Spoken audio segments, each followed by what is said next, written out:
Thank you for that kind introduction. I extend my warmest greetings to the representatives of civil society and government who are with us today. It's an honor to speak before this distinguished group. In fact, as I sit here, I'm reminded of the story of Chaerephon as told by the philosopher Plato. You may remember this fellow Chaerephon. He was a rather impulsive character, and one day he ran to the oracle at Delphi, and he asked the oracle, "Who is the wisest person in all of Greece?" And the princess, who claimed to speak in the name of the god Apollo, said, "Socrates." Chaerephon ran back to Athens. He found his good friend Socrates and said, "I have great news. You're the wisest person in all the land." Socrates knew he was not. He recognized the limits of his knowledge, but his faith required him to believe the oracle. So he considered it a riddle to be resolved, and he met with poets and politicians and artists, and he found that all professed great knowledge, and they exaggerated the extent of their wisdom. And it was at that moment that Socrates resolved the riddle. He was wise because he recognized the limits of his knowledge. Sitting here, I also recognize the limits of my knowledge. I know that this group is the expert group on what makes sense here in Brazil. I've known some of you for 20 years. I've read much of your work over the years, and I'm humbled to speak before this esteemed audience. For my side, I will share with you the experience of my organization, ICNL. As you heard, we work in 100 countries around the world, advising countries such as China, India, Russia, Turkey, and other countries.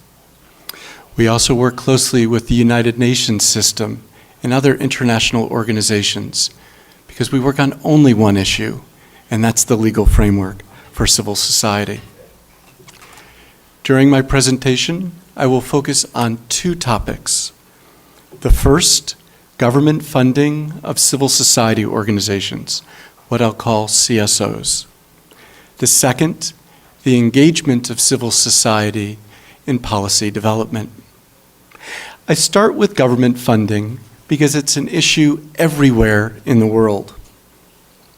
We work in one European country where the State Audit Office did a survey and found that 80% of all funding to CSOs in that country were put out without any competition or any tender at all, which opened the door to kickbacks and corruption. In the neighboring European country, we found that ministries were funding civil society, and civil society in turn was giving money to political parties associated with that ministry. And in Asia, the International Monetary Fund brought us into a country when political leaders were funding civil society organizations that were then returning money to relatives associated with the official. Now, these were high-profile scandals, and there was a requirement for the government to act. At the same time, the government realized that it was a very small proportion of civil society that was engaged in these acts. In fact, I defer to Brazilian experts for the number here, but in other countries, it's often less than 1% of the entire sector that receives any government funding at all. And then it's a fraction of that 1% that's even alleged to engage in any sort of inappropriate behavior. So as a result, governments around the world recognize that it's inappropriate to design an entire framework and impose conditions across the sector simply because of one fraction of 1%. But it is necessary to address the problem. And how do they do that? They look at the process of funding between the government and civil society. And they bring my organization, ICNL, in to try to find vulnerabilities that could be exploited by the government or by others to lead to bad results. I will mention just a few of these vulnerabilities that we find in different countries. First, we look at the design phase. The first step is to have a participatory process leading to a concrete and measurable goal for the funding. Without this goal, it's difficult to hold the government entity or the recipient organization accountable for results. Second, we examine the transparency of the procurement process. For example, does the law require the government to publicize the amount of funding available, the number of awards that will be made, the criteria upon which applications will be evaluated? Moreover, once the process is complete, does the law require the funding agency to publicize who won, how much they received, and what they're supposed to do with the money? These are but a few examples, but the goal is to bring information to light, following the old adage that sunshine is the best disinfectant for corruption. Third, we examine the extent of free and fair competition. Specifically, do the procedures allow a broad range of organizations to compete for the funding? If an award can be made without competition, are there procedures in place to ensure that this is actually in the best interest of the government, of civil society, of the public? In some countries, we note that there's a history of clientelism or patronage, and our goal, quite simply, is to see whether there's free and fair competition. Fourth, we analyze whether the funding opportunities are required to have predetermined objective criteria. I can share models with you if you're interested, but examples include the organization's experience in the field, the credentials of staff, references, evaluations of the organization, the possibility of innovation, sustainability after project closeout, and so forth. I can actually share with you templates that countries have developed where they'll assign certain numbers of points for each of these categories. It's not possible to eliminate all discretion, but the goal is to require the evaluators of projects to go into rather significant detail about how they scored the applications. Why? So again, there can be accountability in the process. Fifth, we examine who makes the decision. In many countries in which we work, we find initially that a single official can make that decision, and that's a vulnerability that can easily be exploited. And again, I can share with you models to make it a more collective process with more eyes, more brains engaged in the process. We also look very carefully at the conflict of interest rules. And there are a number of good practices that have put in place to ensure that there's not self-dealing or a relationship between the government agency and members associated with the organization. Sixth, we look at monitoring, evaluation, and accountability. Here it's important to segregate two issues. The first is an evaluation of the funding process itself. Were the rules that I just mentioned followed? Second, an evaluation of the project that was actually funded with the money. Were the goals that were established at the outset of the project met? Financially, was the money prudently applied? And if not, are there mechanisms to hold people to account? Underlying all of this is the question of capacity. Does the government and civil society have capacity, knowledge, awareness of the rules that we've just discussed? If not, what sorts of initiatives can be put in place to increase capacity?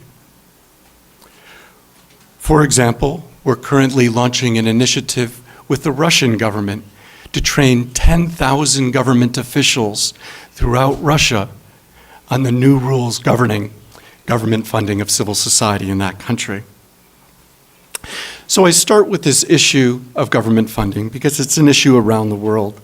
As we speak, we have a team in Europe that's working on exactly this issue. And next month, the Chinese government has asked us to visit China to advise them on exactly this issue. Now, while it seems very complex, I also assure you it's not that complicated.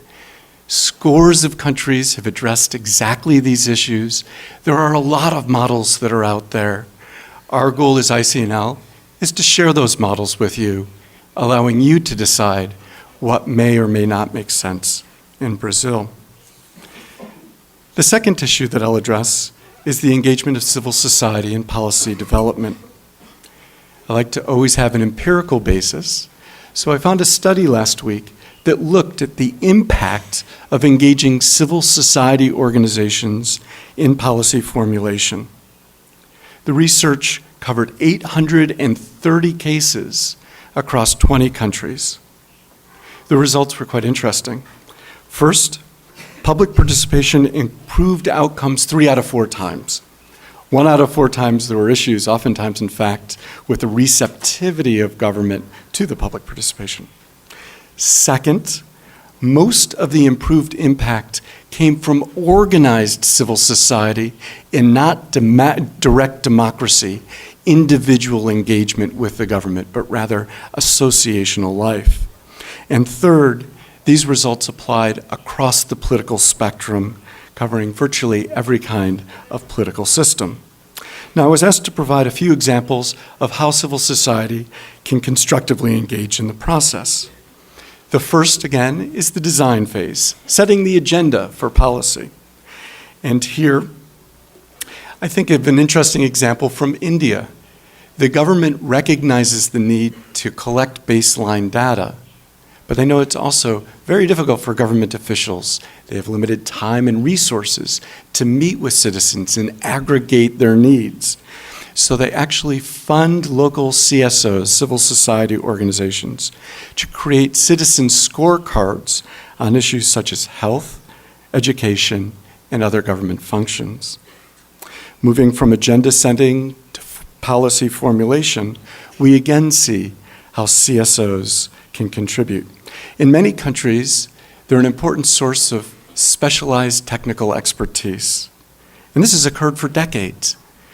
For example, in 1945, think tanks provided the technical assistance that brought the United Nations into being.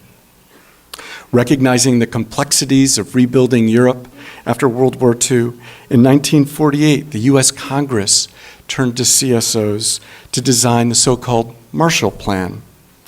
More recently, in Nigeria, high-level expertise is being provided by civil society organizations to reduce the carbon footprint of the country. A CSO in India is providing high-level technical expertise on sustainable development, and an international CSO just developed a new malaria vaccine. So around the world, we find contributions of civil society with specialized expertise. But we also need to consider the role of service delivery organizations. I was recently reading a report about childhood malnutrition in Africa. There was a government that developed a very interesting policy. It was very interesting, but it only succeeded 30% of the time.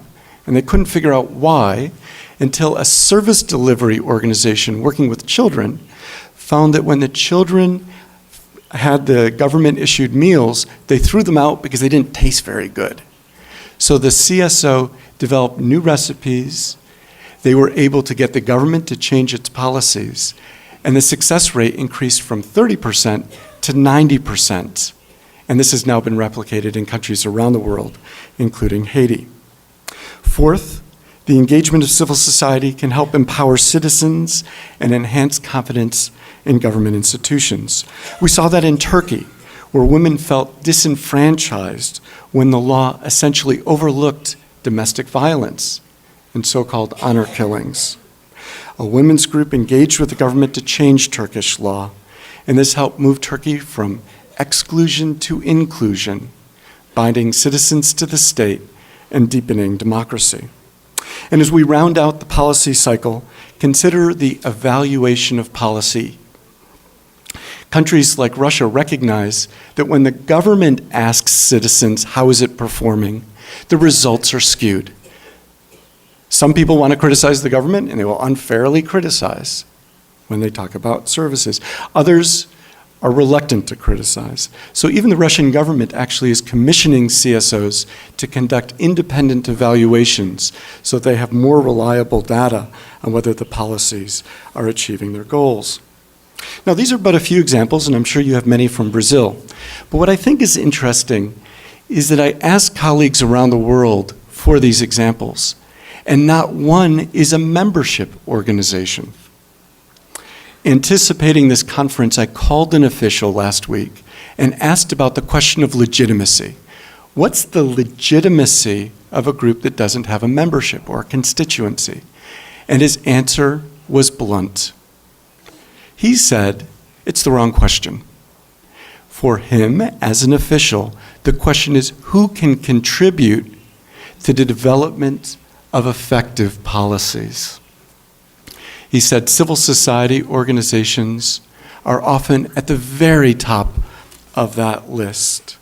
There's a role at times for representative institutions, but there's also a role for groups with specialized expertise or that can spring up from the grassroots and recognize and give validation to citizen interests. But for full disclosure, it's not a trend that we find everywhere in the world. A number of countries are seeking to restrict civil society engagement and public participation. Perhaps the most extreme example, and one that's been in the news recently, is Gaddafi's Libya. There, he considered civil society to be an illegitimate player standing between the government and the citizens. As a result, he imposed the death penalty for anyone who formed, founded, or participated in a civil society organization. In less extreme examples, over the past few years, countries as diverse as Ethiopia, Venezuela, and Kyrgyzstan have introduced or adopted measures to impede the ability of civil society to engage in policy formulation. And interestingly, these measures have gotten the attention of the international community. A few months ago, the United Nations Human Rights Council passed a resolution creating the very first special rapporteur on the rights to freedom of association and assembly, specifically to look at the use of law and whether it enables or disables civil society participation around the world. And in June, the OAS passed 2 resolutions on this.